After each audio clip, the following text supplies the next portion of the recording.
programang ito ay rated SPG. Striktong patnubay at gabay ng magulang ang kailangan. Maaaring may masiselang tema, lengguwahe, karahasan, sexual, horror o droga na hindi angkop sa mga... Bagong simula na naman nga ang buhay para kay Princess dahil nga ay pinili na nga niyang tumira dito kay Divina dahil may utang na loob nga siya sa pagbabayad nga nito ni Divina sa operasyon nga nito ni Dado upang matutungan nga ang buhay nito. Kaya naman nga titungang si Divina ay hinandaan nga itong si Princess ng bagong kwarto at mga bagong damit at kagamitan.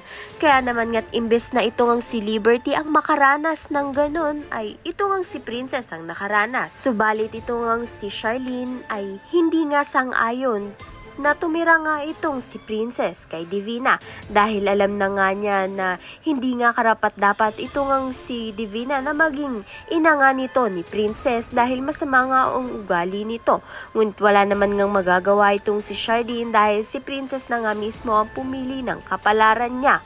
Ngunit may karapatan pa rin nga itong si Princess na malaman ng katotohanan sa pagkatao niya, lalong-lalo na nga dito kay Charlene dahil hindi nga tunay ang pinapakita nga nito ni Divina. Dahil noon pa man ay kasinungalingan na nga itong si Divina dahil pinagpalit nga niya ang kanyang anak dito nga kay Charlene. Kaya naman nga't ibig sabihin nito ay ito nga si Princess ang tunay na anak nito ni Charlene at ito nga si Liberty ay ang tunay na anak ni Divina. Samantalang inggit na inggit nga itong si Liberty sa buhay nga nito ni Princess ngayon dahil marami nga siyang bagong kagamitan. Kung sana siya ay nagsabi ng katotohanan ay siya sana ang makakaranas ng mga bagay na ito.